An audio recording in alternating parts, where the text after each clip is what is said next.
going on, guys? Back again with RC Every Day in the mini scale garage. We brought it inside the house now. I've got some lighting. We're going to do some of the final touches to this thing, get it usable for production, and we're going to take a look at that today. So inside the room, I'm using those Barina 4-foot LED T5 bulbs that we've had in the shop at the old house.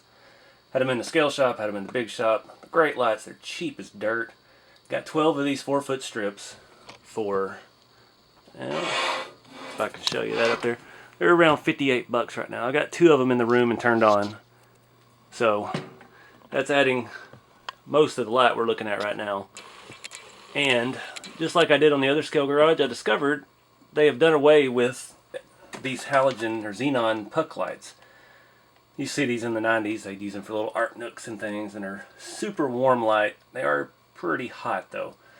But I have 6 of these in the big scale garage. And I ran to Home Depot after I was building this and was getting ready to do the second video. And all I have is LEDs. And they got the color change and this and that. And I'm like, I need warm light. LEDs, they're hit and miss. Sometimes LEDs on camera, depending on the frame rate, they flicker. They flicker different speeds. Some of them are okay, but I can't gamble on that because I use different cameras. I've got my iPhone, which more times than not will make an LED flicker. And I've got this nice Nikon that I use for the in-shop filming. And I just wanted this super warm, old-timey looking light to go with the old-timey shot. And the same thing we did in the other one. So, I don't really have a good idea yet. I've cut these beams. These are 1/2 inch. They might be 3/4 by 3/4. And I've weathered 3 sides of those and cut them down to fit up here in the rafters of the scale shop. And I just got a couple of those. I have one more outside, but I'm not sure we're going to use it. So we're going to get these opened up and installed. I'll put a link to these. They are still available on Amazon. At least they are right now. I think they were marked down. I think I got this for like 12 bucks. So, and unfortunately, they're probably going to do away with them too. They're read online, they're doing away with all things that aren't LED because everything's bad for us except LEDs apparently. Whatever excuse they have on the internet these days. But this is the exact same brand that I have in the other shop, and I used to get these at Home Depot. So yeah, we're going to take a look at these. I'm not sure, 3 ought to be plenty for this. I'm not sure how we're going to stagger them or anything yet. We've got to figure out a mounting system. Won't be hard, but it'll be hard because I'm inside the house. So I don't have all my tools. I've got a drill and 2 pieces of wood. So we're going to make something work.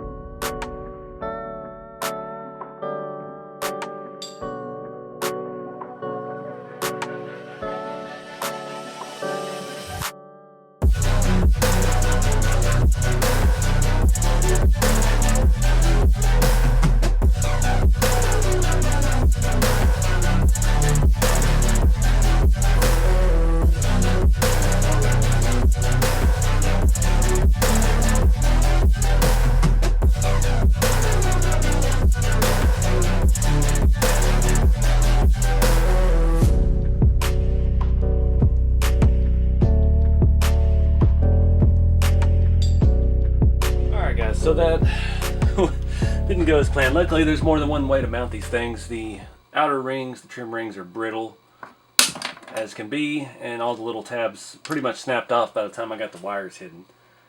But it came with some little bit longer screws, and we mounted them up. You can still see them. I really would like them to set a little higher in the shop because it's sitting on that upper rafter right now, and I would like it to be up. But let's turn it on and see what we get. Got to plug them in. There's that warm light that we like so much. Alright, so let me do some thinking here and clean up all this mess. And yeah, I'm digging it. That's what was missing. Hey guys, one more thing.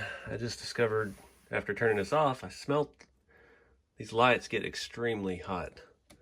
So having them directly on this piece of wood is not going to work long term. Yeah, we're going to have to do something different. Because you could smell it getting the wood hot. I don't want to start any fires for anybody. So we're going to have to get some kind of, I'm thinking like those silicone pot holders and cut some pieces and put them between the wood and that. Something to absorb the heat or dissipate the heat so it doesn't go into the wood. Because since the original mounting brackets broke, not much we can do. So we'll have to find something about that, but these halogen lights do get very, very hot, so I didn't even think about that. All the ones that I have in my other garage, the mounts didn't crack when I installed them, so they have a little bit of a buffer. Never had any issues with them getting hot, but with these mounted this way, definitely something to look out for. So just wanted to throw out a warning there to everybody.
Alright guys, so that was a little scary last night. I had these on and I come here and turned them off, and I smelled the stain on the wood. The wood was extremely hot above these lights, so I didn't think about that.